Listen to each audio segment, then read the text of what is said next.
கணக்கு பற்றி நிதியமைச்சர் சொன்னார். ஏன்னா கணக்கு தானே அவருடைய முக்கிய பங்கு. பட்ஜெட்டில் கணக்கு தானே முக்கியம்.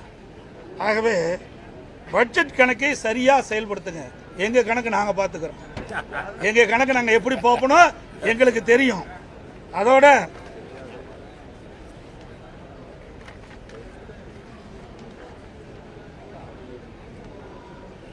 ஆடு நனைகிறது என்று ஓனாய் அழுதுதான்.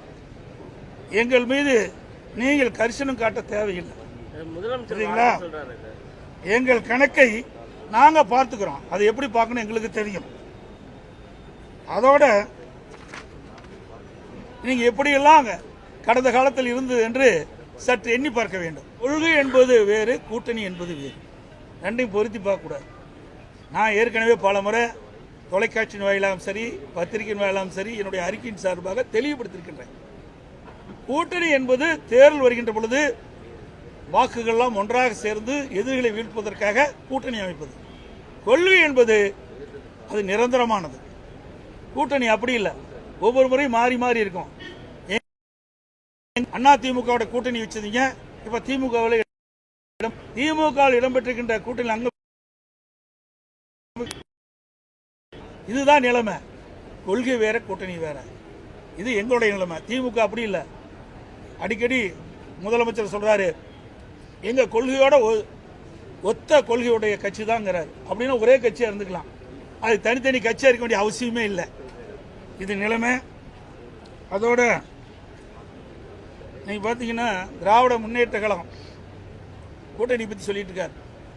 மேல் மாடியில் அறிவாலயத்தின் மேல் மாடியில் சிபி விசாரணை நடந்துட்டு இருக்குது. கீழ் மாடியில் காங்கிரஸோட கூட்டணி பேசிட்டு இருக்காங்க. இது அவருடைய நிலைமை. அதிமுக ஒருபோதும் தன்மானத்தை இழக்காது. அது தலைவர் காலத்திலும் சரி, அம்மா காலத்திலும் சரி. எங்களுக்கு வேணும்னா வேணும், வேண்டாம்னா வேண்டாம். அதே போல தமிழ்நாட்டு மக்கள் பாதிக்கக்கூடிய எந்த ஒரு திட்டமாக இருந்தாலும் அதை எதிர்ப்பதிலே முதன்மையாக இருப்போம். இன்னைக்கு தான் சொன்ன காவிரி நதிநீர் பிரச்சனை வந்தது.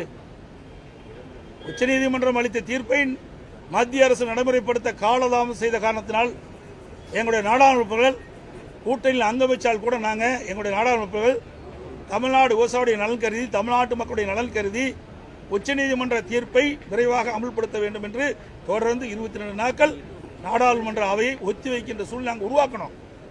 நீங்க இப்ப பேசுறீங்கல்ல, கல்விக்கு நிதி கிடைக்கல, 100 நாள் திட்டத்தில் பணிபுரிந்த அந்த தொழிலாளிக்கு நிதி கிடைக்கல சொல்றீங்களே, எங்க அழுத்தம் கொடுக்கணும்?